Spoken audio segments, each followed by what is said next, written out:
Take control of the numbers and supercharge your small business with Xero. That's Xero. With our easy-to-use accounting software with automation and reporting features, you'll spend less time on manual tasks and more time understanding how your business is doing. 87% of surveyed U.S. customers agree Xero helps improve financial visibility. Search Xero with an X or visit Xero.com/ACAST to start your 30-day free trial. Conditions apply. Did I talk too much? Should have handled that. Just let it go. I wish I would stop. I was thinking so much. Take a breath. You're not alone. Counseling helps you sort through the noise with qualified professionals. Get matched with a therapist online based on your unique needs and get help with everyday struggles like anxiety or managing tough emotions. Visit BetterHelp.com/random podcast for 10% off your first month of online therapy and let life feel better.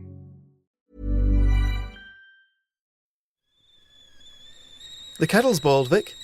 Great. Perfect timing. Just a dash of milk for me, please, mate. Here you go. Shall we get started then?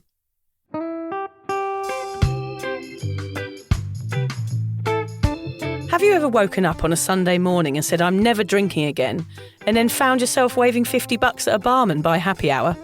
Are you wondering why everyone else can stop at 1 while you head to a dodgy after-party with a weird bloke called Disco Dave? If so, it might be time to take a deeper look at your relationship with your reliable social crutch, alcohol.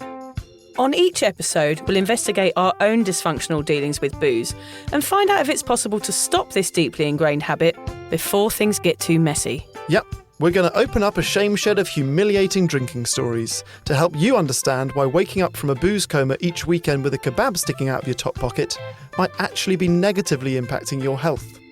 Hamish and I are here to delve into what it's like being sober, an unwanted warts and all look into why giving up those cheeky pints or putting down those mummy wines will make you feel happier, help your anxiety and mental health, and turn you into the most sparkly, authentic version of you. Won't that mean I become boring though, Vic? Well, Hamish, we'll just have to wait and see. I'm Victoria Vanstone. I'm Hamish Adams-Cairns. And this is Sober Awkward. Okay, so I'm going to have to kick this one off with a slightly humiliating confession, Hamish. Crabs. Yeah, not crabs. Chlamydia. No. I did a keynote speech the other week and it felt like a complete flop. Probably the most embarrassing experience of my life to date, which is saying something because I've done some extremely embarrassing things in my life. I think I pushed myself too far out of the comfort zone and I got myself into a complete pickle, Hamish. Oh, God. Yeah. This is something you're normally pretty good at. You like pushing yourself out of your comfort zone. We always tell people to give it a try in their sobriety. What happened? Well, I feel like I owe the awkward listeners an apology. We've made a huge mistake of promoting stepping out of the comfort zone as often as possible in sobriety as being a good thing, right? We're always saying that, aren't we? And I'm wondering now if that's not true, which is something I never thought I'd say. I'm wondering whether it is good for you or whether it is actually healthy to stretch your boundaries and learn that much about yourself in one go. It sounds crazy, but to my utter disappointment, Hamish, there is such a thing as stepping too far out of that comfort zone. So I do apologise to everybody. I had to experience this to realise I was giving shit advice. I'm sort of nervous and excited to hear this story because you basically sent me a text saying, I did a keynote, I'm never doing it again. And then you haven't elaborated on that since. You're obviously saving it for today's chat. So walk me through it. A friend of a friend asked me to do a keynote speech down in the Hunter Valley. We'll go into that in a minute and we'll explain to people what the Hunter Valley is. I thought I could do it. It's something that I was stepping into. I thought, well, this is a good idea for me because I'm going to be able to make some money out of what we do and go to places and talk about alcohol, which I've done in our live shows. I've done it in different things like at book things and launches and all that sort of thing. But I've never done it to an audience of people that had never heard of me. That was where the problem was, I think. I've never gone in front of people who didn't know what they were expecting. I think the people that come to see our shows are already invested in us, Hamish, and that, I think, makes all the difference. Well, so I've discovered. But I practiced for weeks, okay? At one point, I had 40 slides and 40 cards.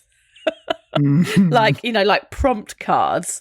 And then I got myself in a pickle about that, going, oh my God, I've got too much. And am I going to be able to change the cards? And what do I put on the screen? And what do I put on the piece of paper? And in the end, I went, okay, I know this story so well. I'm going to get up there and tell my drinking story. I'm going to ditch the prompts. I did it the week before. I was like, right, I'm going to ditch everything. And already I was building myself up and imagining myself in a room full of people and just being really nervous on stage and it all going wrong. And basically, I created that. I created it and that happened. And it was awful. There was booze everywhere as soon as I arrived, because it's in the Hunter Valley, which, for those that don't know, is the main drinking centre of Australia. It's where all the wine is produced and people go there to drink. I made the mistake of going to meet the people the night before who were all drinking and talking about drinking. So already I felt on the back foot. And then the next morning I thought I was going to be on first and I had to wait for 3 hours while they talked about a topic which, wasn't really relevant to me. So in that 3 hours of watching people, I felt my hands going sweaty. But in my brain, I was going, you are brave. You can do this. Get up there and tell your story. This is what you're designed to do. So in my brain, I was there and I was on it and I was ready. And then I stood on that stage and everything that I have ever learned about sobriety or my story completely disappeared out of my brain. It was like a physical reaction, not a mental one. It was like my body shut down on me, like a complete brain fart. My hands were shaking. I was looking at everybody and I had to look up and say, I'm sorry, I don't know what I'm doing. Okay, can I interject here for a second? Mm-hmm. Firstly, we can't call the Hunter Valley the main region of wine in Australia because we're going to upset the Margaret River listeners and the Barossa Valley listeners. I don't care about even those though people. I don't know if we do have wine enthusiasts listening. I think we probably have ex-wine enthusiasts. That's basically what our audience is, ex-wine enthusiasts. I suspect what you may have done wrong is something that I have done wrong hundreds of times and it has bit me in the arse. You said you practiced for weeks. Yeah. Was that by yourself? Yeah. Just reading it in your head Yes. or reading it off a page? That's where you've gone wrong. Mm. What you should have done, in my opinion, is performed it to John or to an audience of 5 friends or 10 friends, or performed it to, you can perform it to an AI bot and get feedback. Okay. Like you should, or like videoed yourself doing it from start to end and then analysed it, because running it through in your head hundreds of times is not practice, really. Okay. And I think that is why you then got up there and froze, because I've done that.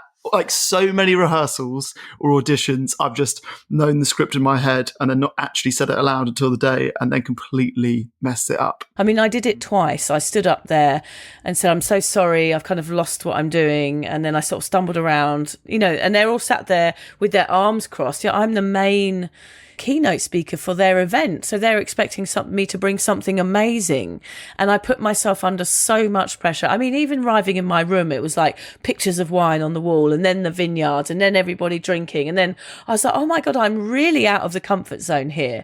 I am going to be up against it from the start. And it turns out I was.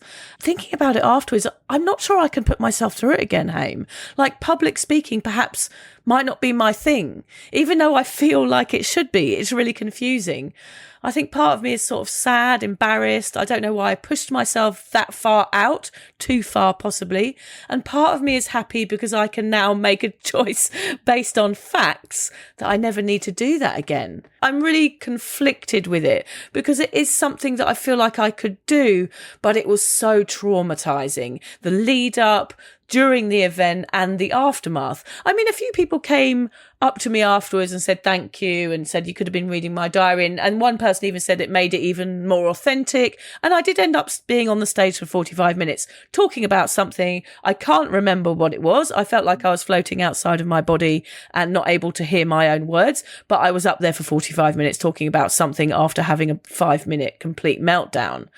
I got back and I told my sister, who's always really good to talk to this stuff about, and she said 3 letters to me, okay, which was RSD. I was like, what's that? She said, Rejection Sensitivity Dysphoria. And I was like, I'm okay, right. I do sort of resonate with those words. And since then, I've been on a research mission to find out what that is. We did an episode on HSP recently, which had incredible feedback. It seems undoing and understanding some of our more intrinsic and complicated personality traits in sobriety makes for a good listen. And so, as you know, Haim, I'm happy to be the sober, awkward guinea pig for this episode and talk about whether in sobriety, because we feel everything, is it sometimes too much to push ourselves too far? Because that's exactly what I did. And it affected me, it affected my body. And it really gave my confidence a real kind of nudge in the ribs and said to me, Vic, you're not good enough. And it was a horrible feeling. And I thought all I wanted to do was to tell people my story and own it and be brave. And I didn't do that. My aim for today's episode is not to talk you back into public speaking again. Okay. But I would certainly argue with you saying, based on the facts, I'm not good at this. Because you and I have done loads of live shows all around the world that have gone well. And you've just had a bad gig. Yeah. And I think that is the way you should look at it, is it was a bad gig that I feel as if you didn't prepare as well as you could have done for. Yeah, true. And it does not mean that you're awful at it and never do it ever again. But that is not my decision. That is your decision. Yeah. You do whatever you're comfortable with. But that is certainly my opinion on this situation. Thank you, Hamish.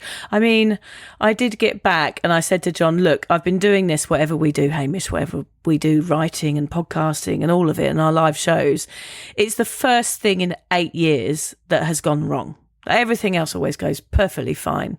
But this was one thing that kind of, I didn't feel like I did well at, which is a shame. Yeah. Well, thank you for sharing. Hey, bad gig, good episode. So, silver linings. Yeah, silver lining. I actually got back and wrote this episode on the day that I flew back from the Hunter Valley because I was feeling so all over the place. I thought, well, usually this is a really good time to write a sober, awkward episode because if I'm feeling like this, I'm pretty sure there are going to be other people out there that have gone through the same thing. Alrighty, so let's dive into it. RSD, it sounds a little bit like an indie band or an STD, but basically it's when you have an intense emotional reaction to the idea of being criticised, judged, or rejected, even if it's just a perceived rejection. Someone looks at you funny or doesn't reply to your message quickly enough, and suddenly it feels like they've booted you out of the tribe. This is actually something that we discussed during our ADHD episode with Dr. Alex Connor, as it's something common to those living with ADHD and autism, and we'll touch on that a little bit later on in the episode. So it's not just, oh, well, they don't like me, I'll get over it. It's more like, I will now run away forever and die alone in a cave, or in my case, which is exactly what I did, hide in the outdoor spa overlooking a posh golf course and cry in the rain until all the people at the convention have left, and then wheel spin out of the hotel car park, hoping to never ever see any of them ever again. Wow, That is deep. When you say spa, you mean a hot tub? A hot tub. It was awful. I just had to let the emotion go in some way, and I just thought, I'm just going to go in that hot tub and do it. I'm conflicted because I find that both obviously a sad image and because arousing. You're my friend. Yeah. Obviously, I'm imagining you twerking in the shallows. Yeah. But I'm also like, that sounds really lovely. Like rain overlooking a golf course, hot tub. Yeah, it had potential. It had potential to be lovely, but I can assure you the feeling was anything but lovely. Oh, no. It's like feeling so overexposed and raw and naked in front of the world, and then feeling like the world is laughing at you, like you're the butt of the joke of your own life, and it can be utterly exhausting. But the thing is, Vic, I bet you thought you did an awful job. But if I actually rewatched your talk and spoke to the people there, I bet that the audience would actually have really enjoyed it. Or do you think you're being overly self-critical? Yes, I do. I totally do think I'm being overly self-critical, and I sort of know that, but I'm not sure it matters. They could have got on the floor and kissed my toes and told me my speech was the best thing they'd ever witnessed in their whole lives, and I wouldn't have believed them. You can tell me I'm amazing until the cows come home, but it just doesn't sink in. I've realised that this is a huge problem for me. I have to come to terms with the fact that I'm consistently uncomfortable in my own skin. It doesn't matter actually what happens or what people say. When you've got rejection sensitivity dysphoria, RSD for short, your brain tells you a totally different story. So that's what we're talking about today, stepping too far out of the comfort zone and RSD, and why both become more intense in sobriety. Do we call this episode How Vic's a Bit Off? I think we can call the whole series that, can't we? Actually, again, another way that Vic's a bit off. Yeah, perfect. Episode 95. Yeah.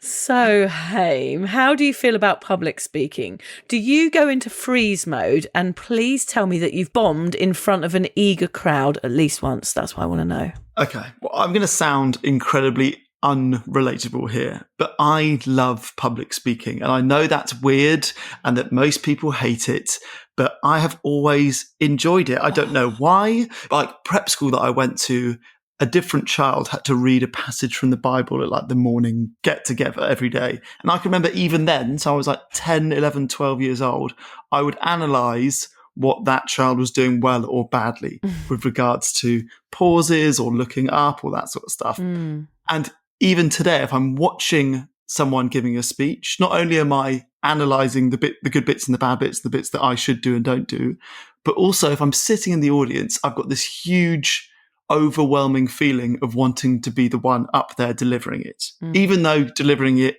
can feel frightening and you dread it in the build up, and just before you go on stage, your heart's racing.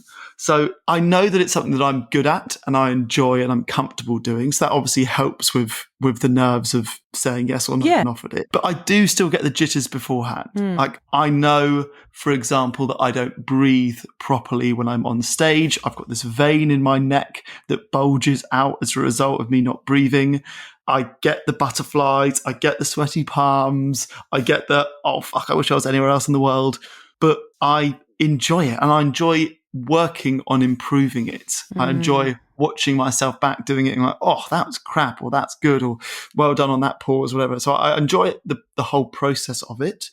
But let's talk about your sort of history of worrying about rejection, because I wonder if this stems from something or if it's just something that you've developed as you've pushed yourself out of your comfort zone more often.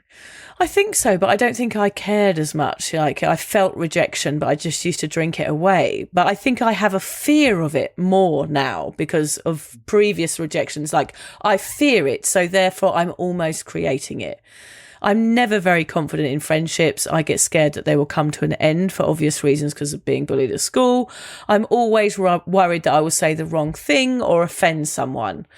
It's like I put myself on the line a lot, my heart into something, and it puts me in front of judgment. It's the thought of someone thinking bad of me, exactly the same feelings that came up during the speech. I think I have a weird habit of placing myself in the path of rejection a lot. I mean, all the time. So even when I organise events or dinners or just seeing mates, I find that if they cancel or anything like that, it's like a wound for me. It's like a dagger to the heart. I don't think of the rational reasons why they've cancelled. I just think, well, perhaps they don't like me anymore and I've done something wrong or said something wrong. So actually, I spend a lot of time inviting people to things, organising events. And when I get rejected or people say they're busy, it actually hurts quite deeply. It's not a whimsical, oh, that's fine, they're busy. I go directly to, they must not like me. And it's a bit fucked up. 8 years in, Hamish, and I feel like for unknown reasons that this is actually getting worse. It's a circle of being brave. Okay, so this is exactly what I do. I'm brave and I say, yes, I'll come and be your keynote speaker. And then I put myself up for rejection, then I get rejected and start hurting, and then I build myself up again. And then I'm rejected and round I go like a fucking moron. But what do I do if I'm not organising? I'm not going to stay at home all the time playing like 5 crowns and Uno. I need to get out there and organise things. So therefore it means I'm putting myself out there for RSD, basically. What do you think? No, I've heard you say this in so many words. Yeah. I always sympathise with you because it's such a difficult... I think everyone's got an element of this. I do too. To some degree. I think you just have a more extreme version of it. And I feel like it's sort of in my experience of knowing you, it seems to rear its head every few months. Yeah. Every time you're like, I need to start seeing the therapist again. Yes. It's a version of this, whether or not it's the taking shit on social media or emails too seriously, or organising events and people don't show up. 25 people show up and one person doesn't, and you're upset that one person doesn't show up. Or now, perceiving your job as a public speaker went badly. Yeah. It's always sort of this. This seems to be the thing that you seek therapy for more than anything else. Yep. I wonder if that in itself was the core of your over drinking. Maybe you've cut out the drinking and now we're going further and further down and further and further down. And really at its core, it's rejection, but it's also maybe. Why does every recipe I try need 18 ingredients, including a jar of something paste I'll never use again, but will sit in my fridge for 9 months? I just want dinner in the oven, fast. That's why I love Blue Apron's new one-pan assemble and bake meals. They send you fresh ingredients that are already chopped. All you do is put it all together and bake. That's it. No chopping, no weird leftovers, just delicious, easy-to-make meals. Get 20% off your first 2 orders with code APRON20. Terms and conditions apply. Visit blueapron.com/terms for more. Did I talk too much? Should have handled that. Just let it go. I wish I would stop Overthinking so much. Did I talk too much? I wish I would stop overthinking. Just let it go. Take a breath. You're not alone. Let's talk about what's going on. Counseling helps you sort through the noise with qualified professionals, and online therapy makes it convenient. See if it's for you. Visit BetterHelp.com/randompodcast for 10% off your first month of online therapy and let life feel better. Caring too much about what other people think. Yeah, I totally agree with you. And I don't want to hang out with this person that I am like this. I don't want to be that friend that needs that sort of reassurance. I don't want to be that person. It's like I can't control it. It is like a dagger to the heart when it happens, and it's so irrational and it's so extreme. It's not who I want to be. So you're right. This is definitely one of those times where I go, oh my God, something here has to change, because it makes me feel kind of spread too thin. That's what it feels like. It's like I'm trying to please everyone all of the time and make sure I respond to every email and get the podcast done. I can't miss an episode. And it's me spreading myself too thin over too many platforms, over too many people, to the point where I end up feeling like my brain is all over the place, which probably could be ADHD, but the doctor said I didn't have it, so I don't know. It's just I feel a bit crazy. It could be menopause as well, accentuating all of those feelings. But yeah, to be honest, I do suffer with this. And when my sister said those words, rejection, sensitivity, dysmorphia, or whatever it was, I'm like, oh my God, that is so me. I don't know. It's really, I don't like it about myself. I'm honest with you. Do you think you're sensitive to rejection, Hame? I think it's an interesting question. I feel as if my approach to rejection is either completely psychotic or smart, but I certainly see it differently to the way that you do. So if I use the example of me performing Hamlet and it's awful, I look at it as this specific person. So you, for example, as the audience, you hated my version of Hamlet. Right. You did not hate me. You hated my performance of Hamlet. It's not personal. It's just, you know what? Not everyone can be the right fit for everyone else. That's the story that I tell myself, whether or not that is the truth or not. And that, I guess, gives me a level of protection that, hey, it's cool. It's just you didn't like the joke that I wrote. You don't not find me funny. It's just a bad joke. Alternatively, I try and zoom out and laugh at rejections, because I do think fundamentally lots of rejections have humour in them once the pain and time passes. I've got hundreds of stories of auditions where I walked out demoralised and then by that night was able to laugh at it. For example, there was one when they were like, okay, we need you to do X, Y, Z, and then we just need you to cry, just a single tear down one of your eyes, and then, we'll shout cut. I can't cry on command. That's not something that they train you at clown school. And I remember we did 4 or 5 takes. And okay, it's good, but we just do that one tear just at this moment. You say your line and then just a tear, and it was 4 times. Eventually, okay, great, that'll do for today. That is funny. It was a miserable fail from me with regards to the audition, and I felt like I wanted to crawl up inside and die. But with time, rejections are kind of funny. Like bad dates, always funny. You try to kiss someone and they were like, whoa, you've misread the signs. Funny, So I don't know if you doing badly at a public speaking, maybe it would. I think in time, if you then do lots of good ones, you could then look back and be like, every public speaker has got a horror story. How about the time I got up in front of 300 people as my first ever keynote and totally forgot what I was saying and had to continuously apologize? That has the potential to be funny in hindsight, even though when you're right in the middle of it, it's awful. If I was to see a public speaker who was nervous on stage and they fucked it up and it was all a bit embarrassing, my only feeling towards that person would be empathy and I hope they're okay. So I never think bad things about people. So I don't know why I think that people are thinking bad things about me. What is that? Explain that to me. That is a therapist question. That is not a me question. So why do I do that to myself? Because I don't do it to other people. Stupid. This RSD is definitely something that I feel more of actually in sobriety. When I was drinking, I think I numbed this stuff. A glass of wine dulled the sting of rejection. Sobriety removes the buffer. So when someone frowns or you imagine they're criticising you, you feel it raw. And that can make rejection feel 10 times louder. So it can happen when you do public speaking, but RSD can really flare up in everyday life too. For example, let's say you text a close friend saying, hey, do you want to grab a coffee this week? Then hours go by with no reply. Rationally, they might just be busy or at work or haven't checked their phone yet.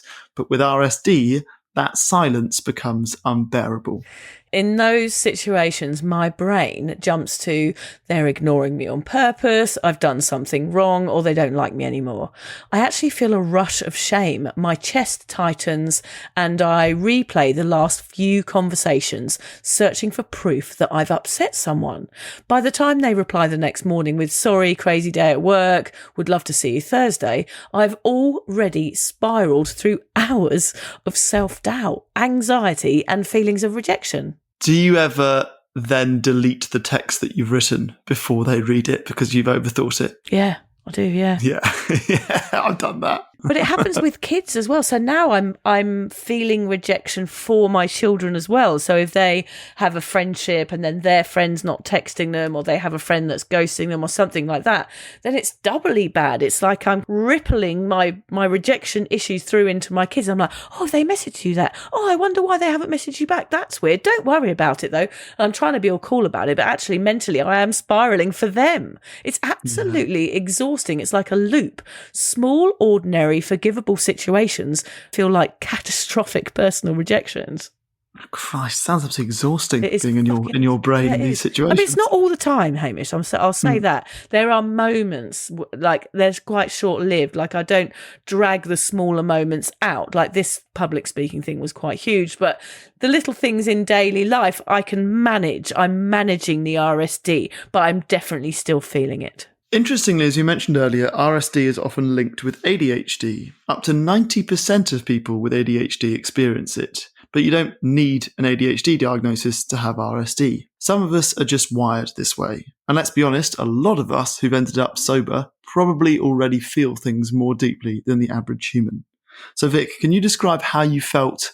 I guess I'm interested in the lead up to the talk. Okay, so we know that the talk happened, you felt bad on stage, you felt bad since, but I want to know the build up, just so people out there can connect with what you went through a bit and see if they can recognize themselves in you. Right, okay, so I think the term I would use is dysregulation. I felt like I wasn't in my body. Instead, I was floating around somewhere above myself. My heart was beating in my chest. My hands were sweaty. I had a rash on my neck. I didn't trust myself. I was trying to imagine what every single person in the room was thinking. I was self-aware. I was scared. I felt sick. I was having irrational thoughts about faking my own death to get out of it. Wow. I was thinking I'd go and stand on the golf course and hopefully someone would knock me on the head and an ambulance would have to come and I'd have a few cosy days in hospital. That's what I was kind of thinking. Oh, you were going to wait for a ball to hit you? Yeah. I was going to go and stand by the driving range. Well, I was going to stand on the driving range and wait for a ball to knock me on the head and knock me out, and then I could go and have nice cosy meals in hospital. Wow. Yeah. That is good. It was what I would call extreme, I think. Extreme dysregulation to an abnormal level. I'm just being honest with you. I mean, I sound completely mental. Everybody out there knows I'm all right, really. But this is in the moment exactly how I felt. Is that when you were sitting waiting to go on stage? That's what you're experiencing? Yes, I would say it was pretty much the night before as well. From the moment to saying, yes, I'll do it, to the day of doing it, how did you feel during that period? I felt anxious. Yeah, from day one. Yeah, I felt anxious straight away. So I built it up in my head because I thought, I'm anxious. And then, of course, you go into a spiral of panic, anxiety and feeling like you're going to fail, which isn't the best place to be. I can tell Not you. ideal. That's not ideal.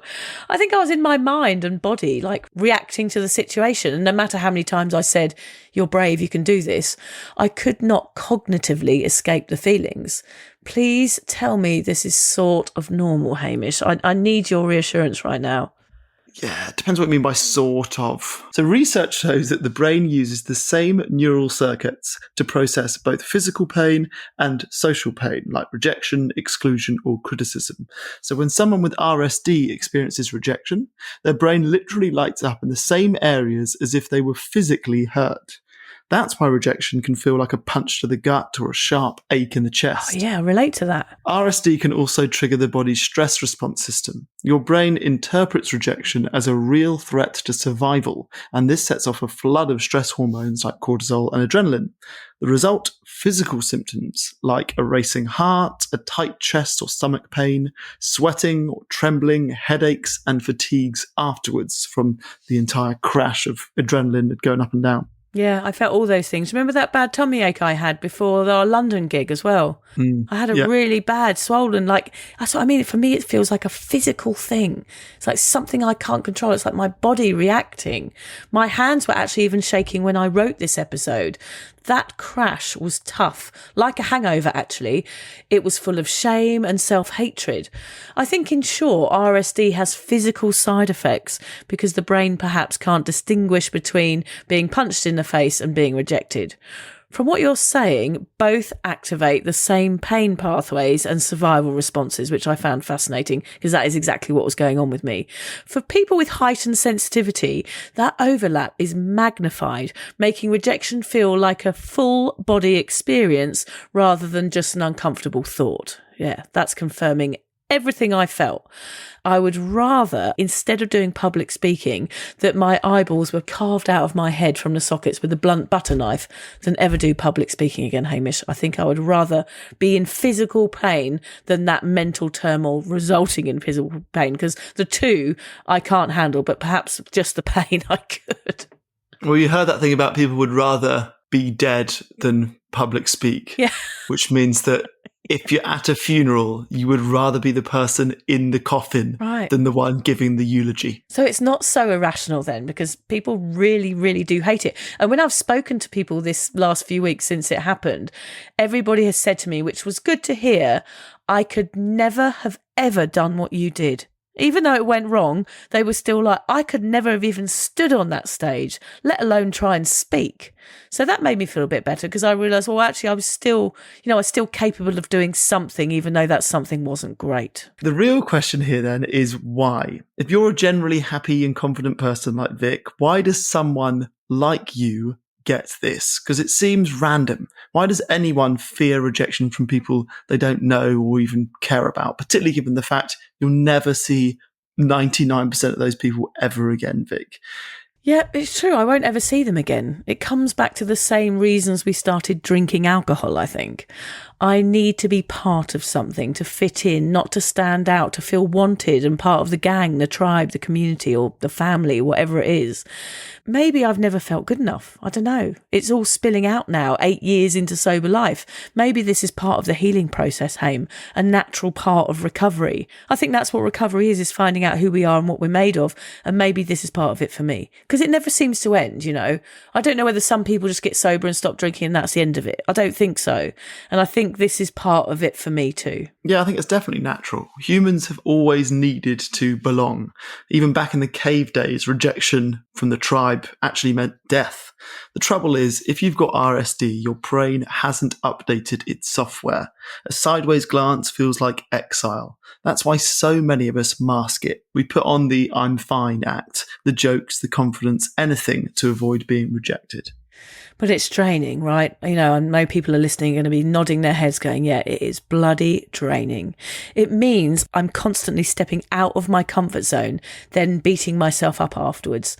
A cycle of silly. And it's one thing we always advise people to do on the podcast. Go on, step out your comfort zone, try something new, do something that scares you. But we're literally telling people to do the stuff that Vic is struggling to do right now herself. Totally. I mean, it is a cycle of silly because I feel like, what am I doing this for? I love doing the podcast, and I certainly feel like we have a message to tell, you know? I feel very strongly and very passionate about our purpose with Sober Awkward. So for me, this was the next step. It was like me going, right, okay, I can share my message with more people and perhaps get paid for it. Wouldn't that be nice? But maybe that's okay for me to go, this isn't for me, and that's overstepping my boundary, and this is enough what we do already. Like, this is enough for me, what we're doing here with our podcast. This could just be it, and that be a happy place. When I hear that, I'm like, if we tell people to get out of their comfort zone, and the fact that you've been getting out of your comfort zone for 8 years, and this is the one failure, I still feel justified in telling people to get out of their comfort zone. Inevitably, getting out of your comfort zone, 1 in 10 is going to be a shit experience. Okay. That is the entire game. That's true. Yeah. I mean, at least we're honest about not being perfect as well, Hamish. I'm probably done with podcasts where everyone thinks they have the answer to life itself. And also, you and I are both advocates for doing hard things. We do give stuff that we're scared of a shot, and most people don't even try. By trying public speaking, I thought it was the right step for me, but I think what I'm learning is that perhaps my RSD is too powerful and I can't do it. And maybe that's all right. That could be all right, but I still think you can do it. But that is not my job, like I said. Yeah. I must tell you a funny story very quickly there. I was telling a friend, I was at the kids' dance class, and I was telling my friend this exact story, saying, oh my God, I just felt like it went really badly. I said, I'm never doing it again. And as those words came out of my mouth, I felt a tap on my shoulder, and there was a lady standing next to me with a business card and said, do you do public speaking? Amazing. And I took the card and was like, and the woman next to me was like, it's a sign, take the card, you're doing it again. And it was like, oh my gosh, people do want me to speak. And it made me realise, like, people do want to hear this, and they do want to hear the story. And I just, I hope that I can tell it better another time, I wish I could fix you, Vic, but I really don't know how. I do have some sellotape and glue here. I think sniffing the glue might work, Hamish. It might be nice to escape myself for a moment and be off my nut. Actually, I can see why people with ADHD or RSD would want to get off their nuts. These feelings are difficult, and by entering the abyss or self-medicating with drugs and booze would actually be really appealing if you were living in this kind of fear zone 24/7. Of course, it's no wonder why so many people are diagnosed with ADHD when they go sober. All of the stuff they've been blocking out since childhood comes wading back, and you have to get a bloody machete out to cut through all the tangled roots of the problem. Just to add a little term to our Vic issues list. Have you got the list there? Yeah, I've got the scroll. Roll it out. I think I have something called success amnesia. This is a term I heard recently on Alex Partridge's podcast called ADHD Chatter. Have a listen to that. Success amnesia is when your brain just wipes out any evidence that you've ever done well. You could have 10 wins in a row, a great podcast, a brilliant parenting day, smashing your work goals. But the moment you stumble, your brain erases all of that and goes, see, you're useless. So, you don't listen to the facts, you listen to the fear. Have you ever had that? I don't think I've had that, but like I said earlier, it might be because I'm delusional. But I've seen you have this. Yes, I do think you might have this. Okay, yeah. I think it's something everyone experiences, maybe not to a certain degree, but people with RSD, it's far more severe. And it's like our brains can't take on the fact that we are capable. I certainly do that. Another one ticked off, Hamish. I know. It's sad, isn't it? I don't understand why you can't believe the evidence. Like, you can't trust the compliments or the proof that you're doing okay. By this episode. Honestly, I am embarrassed because it's just bullshit. As your mate, it's frustrating to be like, what about all the good gigs? Or like, you've written 2 books, or like the podcast is doing well, or like you've got loads of mates, you know, like I know. There's no rationalizing it because it's a psychological thing, right? It's not based on evidence, these opinions. No. I mean, I think that's what it is. It's success amnesia. It keeps the negative loop alive because our brains only want to hang on to the failures. And that's why rejection hits me so hard. I'm not just fighting reality, I'm fighting my own biased memories. And the problem is that causes me to feel hugely anxious. And that's how I felt on the verge of a panic attack. More than just stage fright, I felt like I was going to have a heart attack, life or death. The feeling in my body, it was like my body was buzzing with anxiety. I wonder if that's not an uncommon trait in successful people, because it drives them on to be like, you know, I've written books, but not enough, or like the podcast is doing well, but it could be doing better, or like the live show was okay, but it should be much better. You know, I wonder if really successful people suffer from success amnesia, and it drives their passion for work and improvement and perfectionism to then become even more successful. Yeah, and I wonder if it's based on low self-esteem. You're just pushing yourself forward all the time. Thank you for putting me in that group of people, though. I appreciate that. That's you, Steve Jobs. Yeah, me, Steve Jobs, yeah. The other problem is that then you get into a negative self-talk loop. You start thinking something's bad, which then makes it bad, and you tell yourself it's going to fail, and then it fails. And the worst part is we don't even need other people to reject us. We sort of do it ourselves. We hand out our own rejection slips internally. You're not good enough. You're too much. You've messed up again. And the more you hear it, the more you believe it. Yeah, and I reckon this really happens to people, especially when they're still drinking as well. Like, that is a cycle of drinking and being hungover that you've just described there. We hand ourselves our own rejection slips internally, and then we continue to do that behaviour, and then we drink and decide not to, and then we drink again. And it's like that back and forth, back and forth. It's almost like we're being bullied by our own brains, isn't it? It's like we're kind of mean to ourselves. And it will stop you from stepping out of your comfort zone. It will keep you at home in bed with a warm blanket and Netflix on. And it's a shame. It can actually stop you doing activities, making speeches, jumping out of planes, traveling, trying new hobbies, making connections, and living life to the fullest, because you're scared of that feeling. So you shut down any activity that might risk that feeling coming up again. It's funny, Haim, because I've got our Sober Awkward retreat coming up in a month's time. And because of that situation, I feel like I'm more sensitive than I was before I had that speech. So I'm starting to worry about the retreat and the responsibility being on me, because I feel like I've been shaken from my foundations a little bit. So therefore, it's leading me to feel a bit shaken in every other part of my life as well, which is probably why I need to go and get some therapy. Anyway, I totally resonate with never wanting that feeling or doing everything I can to not feel that again. I literally want to become a hermit and never, ever speak to anyone. It's different on the podcast because we're in the comfort zone, aren't we here? We're in our homes.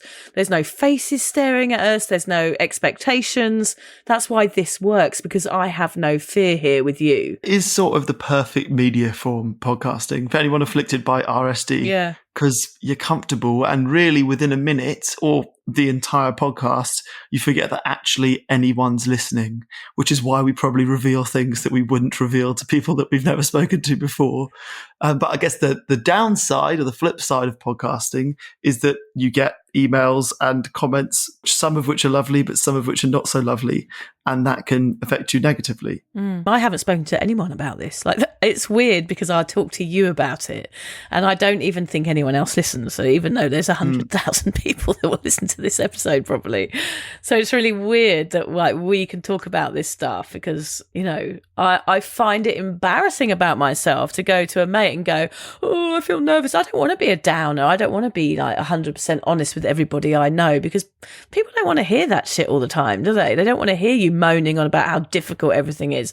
I want to be a light-hearted friend, and maybe that's a problem too. Like, I'm not maybe being honest enough and sharing my emotions enough because I don't want to be a downer. I feel exactly the same way about that. Okay, let's turn it all wonky now. Let's go from falling apart and being self-critical to trying to have hope and coping. Okay, let's try. I feel a bit broken, so yeah. Can we try and put me back together, please? You're not broken, Vic. You're just at the start of a learning curve. So what feels hard now and needs answers answers, and I know you like finding answers. So just discussing this and having more understanding of RSD is a great first step. Like doing the research for this episode, good idea. Therapy, CBT, coaching, those will all help too. Sobriety helps because yes, you feel everything raw, like you said, but you also build resilience. Every day you don't numb it with booze, you're actually training your brain to handle rejection differently. I sometimes don't want to be so aware though, you know? I don't want to be so fucking aware of everything all the time. I just want some peace in my brain. Often that's when I have to seek out help. It doesn't feel like learning. I think that's what it is. It feels like part of me dissolving. It actually feels like I'm going backwards some days, undoing some of the work, losing my sobriety confidence a bit. And that's a shame. I think recognising RSD doesn't necessarily mean you're doomed, though. Being able to label it and identify it just means, right, now you're ready to find new tools to help cope with it. Looks like I'm going back to therapy, hey? What do you reckon? Yeah. She'll be getting a call. She'll be getting a call. I think I need to get that ADHD test again. They said because I didn't have signs of it as a child and I wasn't suffering with it, that perhaps I didn't have it, but I don't know. Getting the ADHD diagnosis doesn't change anything. No, that's the thing. It doesn't change anything. That is probably who I am, but it might make me more empathic towards myself because it will give me a reason to know why I am the way I am. But I certainly do need some tools, some compassion sometimes, and to remind myself of the facts. I am good at what I do, and it's okay that public speaking didn't work out this time. At least I tried. I feel like I'm so hard on myself, mean almost. It's a trait that I must break, and I need help again. Let's go to the doctors now and get you a little referral, Vic. Come on, Get your coat. Yeah, okay. I do like having therapy. It's like this podcast, only more professional and without as many knob jokes, which is always good. Oh, do you not squeeze in any knob jokes during your therapy sessions? All right, Nobby, hey! As soon as I get in the door to the doctor. I bet she loves it. All right, Nobby, hey! Vic, Yeah? what I want you to do, I don't think you will do it, is to try and public speak again soon in a very small, not 45 minutes, not 300 people way. Why? Why do I feel the need to step so far out of my comfort zone again so quickly after that trauma?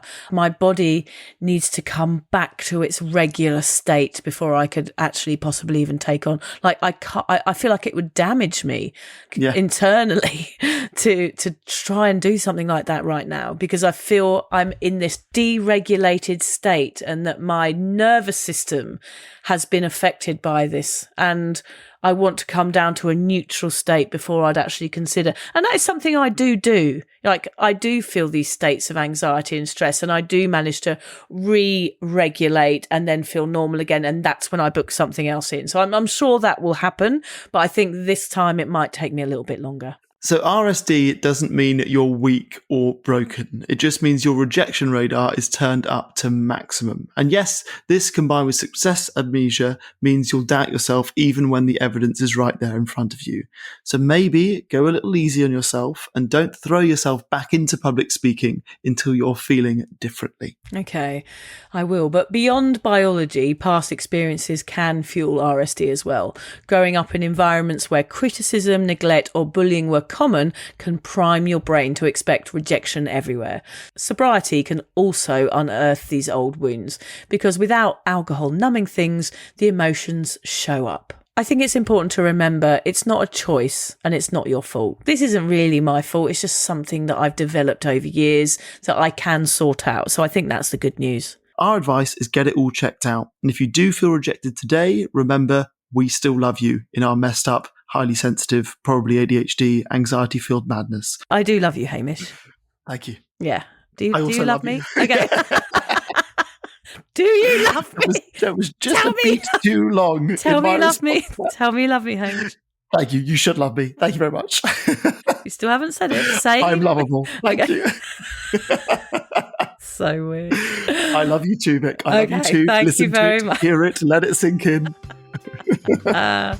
Thanks for listening, everybody.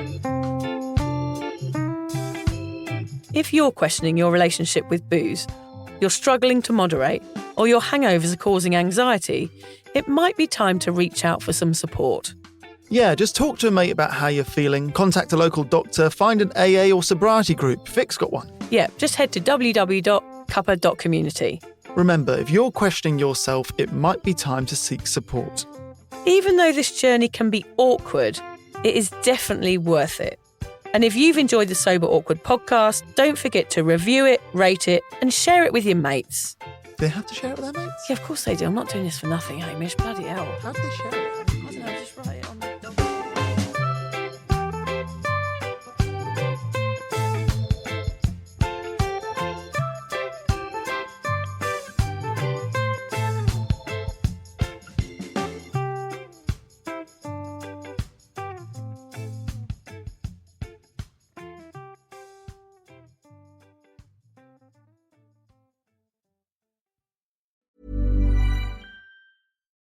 If you're a custodial supervisor at a local high school, you know that cleanliness is key, and that the best place to get cleaning supplies is from Grainger. Grainger helps you stay fully stocked on the products you trust, from paper towels and disinfectants to floor scrubbers. Plus, you can rely on Grainger for easy reordering, so you never run out of what you need. Call 1-800-GRAINGER, click Grainger.com, or just stop by. Grainger, for the ones who get it done. We all love our pets, but we love to travel too. And sadly, they can't always come along for the ride. Don't stress. Trusted House Sitters connects you with verified sitters who will stay in your home and care for your pets, all in exchange for a place to stay on their travels. So, while you're off exploring, your pets get to stay safe and happy at home, right where they belong. Find a loving in-home pet sitter today at TrustedHouseSitters.com. You know what's faster than your paycheck? Literally everything. It's time to get your pay up to speed. With Earnin, you can access your pay as you work instead of waiting days and weeks for a paycheck. Get up to $150 a day with a max of $750 between paydays. No interest, no credit checks, and no mandatory fees. Because, hey, it's your money. Download the Earnin app now to get it and join millions of people making any day payday. That's EARNIN. Earnin is not a bank. Access limits are based on your earnings and risk factors available in select states. Expedited transfer is available for a fee. Terms and restrictions apply. Visit earnin.com for full details.